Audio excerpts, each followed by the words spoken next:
One of the things that I like to talk about quite often is Kratky method hydroponics, and I've done quite a bit of it. As a matter of fact, you can get started with something as simple as a bucket. All you have to do is take the lid that comes with it, drill a hole through the middle,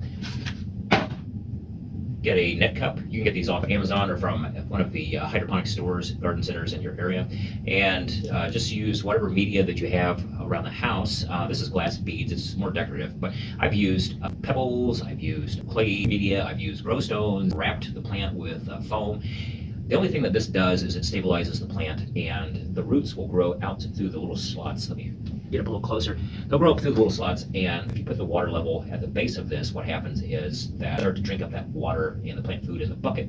The roots get longer as the water level and the nutrients drop, and if you put the correct amount of nutrient water into the bucket, the right plant, for example, you can kind of match the gallons to the plant.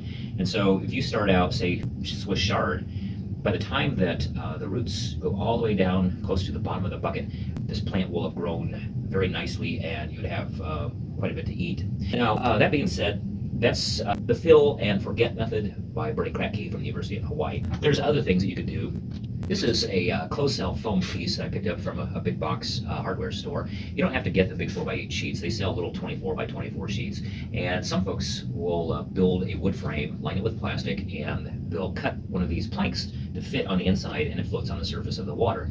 Now, that works also. Bernie Kratky let me know that there is about a 23% reduction in plant yield. The lettuce, for example, about 23% less loading method compared to the method I showed you with the bucket, where the net cup doesn't rest on the water.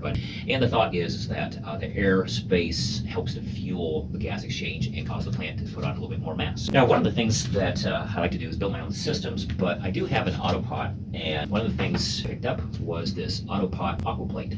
Now, what's that mean to you? It is a system that is typically a bottom watered system. A pot sits in a tray. A valve that has a wet, dry, low, high nutrient level. It's fed from a reservoir by gravity. Now, if you don't want to have a pot full of media, or if you just want to start out a few seedlings using the Kratky method, they've done a nice job of being able to convert one of their units over to use that.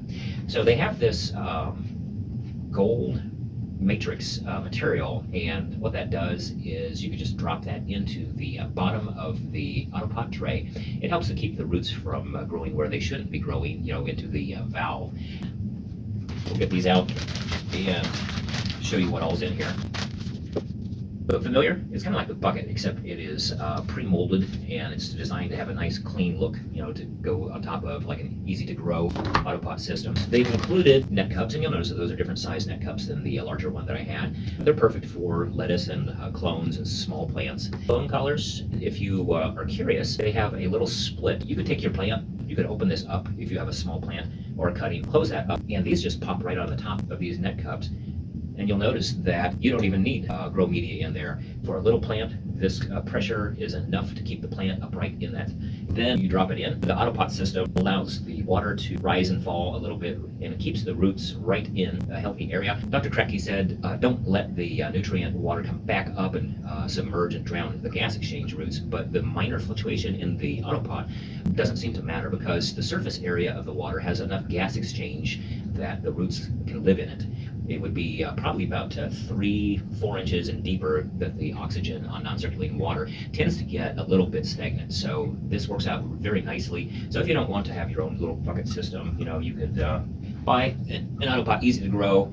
It just depends what you want to do. If I'm doing this out in the backyard, this, or if I'm doing this in an office, this. It's just a little bit cleaner solution. On a side note, I'd like to thank one of my sponsors who gave me this Traver wireless mic set that I'm using today. It's going to allow me to get up and go and walk around and do more things in future videos. So shout out to them, and happy growing.